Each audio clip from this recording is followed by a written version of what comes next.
Fox News alert now. The White House said to be ready to ramp up weapons sales to Saudi Arabia in an effort to ease fears of a deal with Iran. There are reports the Obama administration is weighing to offer the Saudi kingdom the same advanced weapons previously only sold to Israel. Lieutenant Colonel Ralph Peters, the author of the new book, Valley of the Shadow, and a Fox News strategic analyst. Colonel, good morning to you. This is bunker buster technology. This is advanced missile defense system. What does that mean, if true, for the Saudis? Well, it tells me that the Saudis, the Israelis, and the Pentagon, the serious players in the Pentagon, believe the Iranians are going to get nukes and there will eventually be a major war. I mean, our erstwhile allies, the Sunni Arabs, Gulf Arabs, Saudis, are in absolute panic. They believe the Obama deal is a bad deal.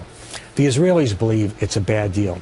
And Obama, while his ostensible goal is peace, by triggering this further arms race, and also by virtually guaranteeing that Iran will get nuclear weapons, he is building up the Middle East, setting up the Middle East for a region-wide conflagration that will scorch beyond anything we've seen to date. I mean, this is going to be Shia versus Sunni, Israel in the mix. And the bunker busters for the Saudis are a little bit of a sop, because I'm not convinced their pilots could deliver them accurately, especially with the new Russian-built air defense systems going to Iran. But the Israelis getting the big new SBU-57, the 30,000-pounder, that is serious, because the Israelis could do a lot of damage. But in the big picture, though, you think what this says, though, is that we, as a nation, the administration, is willing to do whatever it takes to get a deal with Iran. Yeah, you bribe the Gulf Arabs and Saudis with the weapons they want, so they're quiet while the deal goes through with Iran. And that deal with Iran, I mean, people are agonizing over what the Iranians are doing now throughout the region.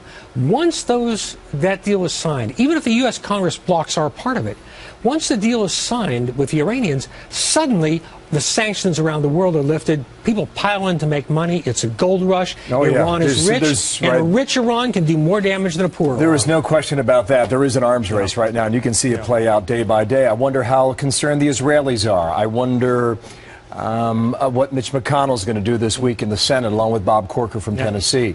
Can Congress get in the middle of this or not? Congress can retard the deal as it affects the United States and Iran. It cannot stop the global gold rush. It just can't do it.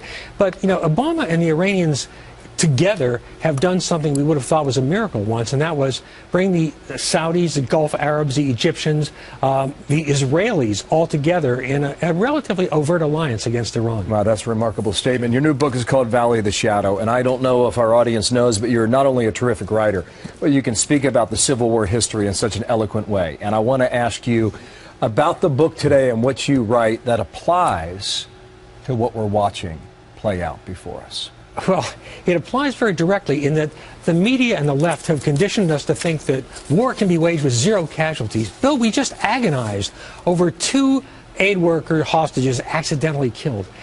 In 4 years in our Civil War, 750,000 Americans died. That's a much higher body count than the Syrian Civil War has had, with a larger population than the U.S. had then. So this is about the characters, the people, and I'm trying above all it's very accurate factually. I want to educate people on the history they're no longer given in schools, but do it in a way that's exciting. And you've got Custer, Sheridan, Early, 2 future U.S. presidents on these battlefields, 1864 in Shenandoah Valley, 1 former vice president on the Confederate side. Fascinating people, fascinating battles, solid history, but above all reminds us the price we paid to build this country. You have a lot of talent. Thank you, Ralph. Thank you, Bill. Valley of the Shadow is out now. Nice to have you.